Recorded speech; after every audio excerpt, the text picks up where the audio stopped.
Between white columns and marble corridors, distinct worlds meet, one of a family flaunting luxury, and the other of a mother silently fighting for her son's future. But a simple forgotten paper can turn the key to everything, revealing greatness where least expected. The Anderson mansion rested majestically atop the hill, with its white columns and tall windows that reflected the sunset like polished diamonds. It was a house that seemed to exist in another world, far from the common worries of ordinary mortals. And in a way, it was indeed like that. Vivian Anderson walked through the spacious halls of her house, the sound of her heels echoing on the marble floor. At 45, she maintained the impeccable posture of someone who grew up learning that appearances were everything. Her blonde hair, always perfectly arranged, framed a face that rarely allowed itself to smile, except at the social occasions she loved to organize so much. "Maria," she called, her voice cutting through the silence like a sharp blade. "I need you to finish organizing the boys' closet today. We can't put it off any longer." Maria Johnson appeared quickly, her hands still wet from the dishes she was washing. At 42, her face showed deep lines that told stories of many sleepless nights and days without rest. Unlike Vivian, Maria did not have the luxury of using imported creams or undergoing cosmetic treatments. What she had were calloused hands and a heart that beat tirelessly for the son she raised alone. "Yes, Mrs. Anderson, I will do it right away," replied Maria, adjusting the navy blue uniform that Vivian insisted she wear, even when there were no guests. As she climbed the stairs toward the family's bedrooms, Maria thought of Caleb, her 14-year-old son. At this time, he would be returning from the local public school, walking down the long road that separated the town center from the wealthy neighborhood where the Andersons lived. Caleb always came to help her in the afternoons after finishing his homework. In the closet of young Tyler Anderson, 16, Maria found a sea of expensive clothes, many still with tags. $100 t-shirts that were worn only once, branded sneakers that had barely touched the ground. To Tyler, these clothes were disposable. To Caleb, they would be treasures. It was when Vivian entered the room, critically observing the piles of clothes. "Maria, I'm doing a general cleanup. The boys have grown so much this year. Separate everything that doesn't fit anymore and put it in these bags," she ordered, handing her 3 empty designer bags. Then, with a dismissive gesture, she added, "You can take for your son whatever you think fits. For them, this should still be useful." The "them" came out as if referring to a different species of human being. Maria just nodded, swallowing her wounded dignity. She couldn't afford to lose that job which, although it occasionally humiliated her, allowed her to pay the rent for the small apartment where she lived with Caleb, as well as the constantly overdue bills and the medication for her high blood pressure. Caleb Johnson arrived at the Andersons' mansion as the sun was beginning to set. He carried his worn-out backpack on his shoulders, and, inside it, besides the well-used school books, his most precious treasure, a black-covered notebook where he wrote his dreams, thoughts, and stories he created in the few spare hours he had. Tall for his age, with already broad shoulders and a serious expression that rarely left his face, Caleb had eyes that seemed to hold the wisdom of someone much older. As he climbed the steps of the service entrance, he thought about the essay he had written for English class. The teacher had said he had talent, that he should consider studying literature in college. The mere thought made a brief smile light up his usually serious face. "Mom," he called as he entered the mansion's kitchen. Maria appeared, carrying the bags Vivian had given her. Her tired eyes brightened upon seeing her son. "Caleb, I'm so glad you're here. Look what Mrs. Anderson gave us," she said, opening the bags to show the clothes. Caleb observed the pieces in silence. He felt that familiar mix of gratitude and shame. Gratitude because he really needed new clothes. His were so worn out that he was already patching patches. Shame because they were leftovers, things others no longer wanted. "Thank you, Mom," he said simply, helping her sort through the items. Among the clothes, a brown leather jacket caught his attention. It was beautiful, with a flannel lining that seemed warm for the cold days to come. He tried it on, surprised to see that it fit perfectly. "That looks very good on you, son," Maria smiled, adjusting the jacket's collar. For a moment she allowed herself to feel proud, despite the circumstances. That night in his small apartment, Caleb sat at the kitchen table under the yellowish light of the only bulb that worked properly. His mother had already retired, exhausted after another day of work. He opened his black notebook and began to write, the pen gliding quickly over the paper as the words flowed. "My dream is to one day sit at the king's table without feeling ashamed of who I am. I don't ask for riches, I don't beg for power. I only want the chance to show that my thoughts have value, that my voice deserves to be heard. Sometimes I feel as if I am invisible, the Maid's son, never just Caleb. But Jesus was born humble too, and God raised him above all. It's in this hope that I hold on when the nights are long and the dreams seem too distant. God prepares tables where even the small ones will have a place." When he finished, he carefully folded the paper and placed it in the pocket of the new jacket, which he had carefully hung on the only chair in the tiny room he shared with his mother. The weekend arrived, bringing an unusual bustle to the Anderson mansion. Charles Anderson, the family patriarch, had announced an important dinner with potential investors for the expansion of his technology company. It was his chance to close a deal he had been negotiating for months. Charles, at age 50, was a man of commanding presence. Unlike Vivian, he did not flaunt his money so obviously, but carried with him the quiet confidence of someone who knows exactly his worth in the world. He had built his empire from scratch, something Vivian, born with a silver spoon, never had to do. "This dinner needs to be perfect, Vivian," said Charles, adjusting his tie in front of the mirror. "The Robertsons are conservative and traditional. No extravagances."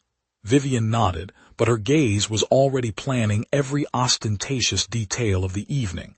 For her, to impress meant to dazzle. Maria and Caleb arrived early that Saturday. There was much to prepare, and Vivian had insisted that the maid's son come to help since 2 extra hands always make a difference. Caleb put on the brown jacket, now his favorite wardrobe item. Without realizing it, the essay was still in the pocket, forgotten in the week's rush. The mansion was transformed. Fresh flowers in every room, polished silverware gleaming under the crystal chandeliers, the table set with Chinese porcelain that only came out of the cabinet on special occasions. Maria was working quietly in the kitchen, preparing the elaborate appetizers Vivian had chosen, while Caleb was helping to arrange the glasses and cups at the improvised bar in the living room. The guests began arriving at 7 o'clock sharp. Men in expensive suits, women with jewelry worth more than 5 years of Maria's salary. Caleb watched discreetly while serving water and drinks, following Vivian's strict instructions. Emily Anderson, the youngest daughter at 13, moved among the guests with the ease of someone raised to shine in society. Unlike her brother Tyler, who preferred to stay glued to his phone in a corner, Emily had a natural curiosity about people. It was she who first noticed the paper beginning to slip from Caleb's jacket pocket as he leaned over to serve a tray of canapés. "Caleb, something's falling from your pocket," Emily warned, pointing. Before Caleb could react, Vivian, who was passing by supervising everything, grabbed the paper that was almost on the floor. "What is this?" she asked, unfolding it with a quick movement. Caleb's blood ran cold. He immediately recognized his handwriting, his most intimate words now in the hands of the woman, who insisted on reminding him of his inferior place in the hierarchy of that house. Vivian began to read aloud, a hint of amusement in her voice. "My dream is to one day sit at the table of kings without feeling ashamed of who I am." The room, once filled with lively conversations, gradually fell silent. The guests' eyes turned to the black boy wearing a jacket everyone recognized as having belonged to Tyler. Caleb felt the weight of those gazes, some curious, others condescending, some clearly amused at the expense of his exposed dream. "Just imagine," Vivian continued, raising a perfectly shaped eyebrow. The maid's son wanting to be king. A restrained laugh rippled through the room. It wasn't an open laughter. It was that kind of polite laughter that hides disdain, the kind that hurts more because it comes disguised as politeness. Caleb remained still, like a statue of shame. His hands trembled slightly, and he hid them behind his back. In the kitchen, Maria heard the comment and closed her eyes for a moment, a silent prayer escaping her lips. Her son's humiliation was her own, multiplied 1,000-fold. It was then that something unexpected happened. Charles Anderson, who had been observing the scene from across the room while talking with the main investor, crossed the room with determined steps. Without saying a word, he took the paper from Vivian's hands. The silence in the room was absolute as Charles read the rest of the text, his eyes scanning the lines written by Caleb's young hand. His face, usually impassive in social situations, began to change. Something in the boy's words struck a deep chord within him, perhaps the memory of his own humble beginnings, before building his empire. Charles raised his eyes from the paper, meeting Caleb's apprehensive gaze. For a moment, time seemed to stand still. Then the patriarch of the Andersons did something that left everyone astonished. He raised his glass and, in a clear and firm voice, declared, "This boy has more greatness in his heart than many men who have sat at my table." The words fell like stones in still waters, creating ripples that spread through the room. Vivian paled, her expression of amusement turning into confusion. The guests exchanged perplexed glances. "Charles, please, we don't need to interrupt our evening because of," Vivian began, but was silenced by a gesture from her husband. "Caleb," Charles called, ignoring his wife's discomfort, "these words. Did you write them?" Caleb swallowed hard, gathering the courage to answer. "Yes, sir." "Do you like to write?" "It's what I love doing the most, sir," Caleb replied, his voice gaining strength as he spoke about his passion. "I write every night after finishing my lessons." Charles nodded slowly, as if assessing not just the words but the young man before him. Then, turning to one of the guests, Dr. Robertson, the director of the local university, he said, "James, you need to read this. This boy has a gift." From that moment on, something changed in the Andersons' mansion. It was as if an invisible curtain had been lifted, revealing a reality that had always been there but which no one allowed themselves to see. In the following weeks, a subtle transformation began to occur. Charles started inviting Caleb to his office on Sunday afternoons, offering him books from his personal library, classic works, poetry, biographies of great writers. These weren't leftovers like the clothes. They were gifts specially chosen to nourish that young and eager mind. Emily, intrigued by her father's new interest in Caleb, began to approach the boy. She discovered that he wrote fantastic stories, imaginary worlds where ordinary people accomplished extraordinary feats. She offered to review his texts, pointing out grammatical errors with the delicacy of someone who truly wants to help, not humiliate. Even Tyler, initially resistant, found in Caleb a patient tutor for the subjects he struggled with at school. What began as an order from his father, "Ask Caleb for help with math," turned into genuine study sessions, where both discovered more about each other than they ever thought possible. Vivian was the last to relent. Her transformation did not come from a sudden epiphany, but from small daily observations. The kindness with which Caleb treated Emily, the patience he showed with Tyler, the unwavering respect he maintained for Maria, even when life offered them so little. One day, she found Caleb helping Maria organize the kitchen cupboard. She was about to make some comment about staying in his place, when she heard him excitedly telling his mother about a state essay contest. "The teacher said I have a chance to win, Mom," he said, his eyes shining with hope. "The prize is a partial scholarship for the state university's summer program." "That's wonderful, son," Maria replied, her fatigue momentarily forgotten in the face of her son's enthusiasm. "But the registration fee." "I know," Caleb lowered his eyes. $50. We might save up by next month, maybe." Vivian silently stepped back, something bothering her chest.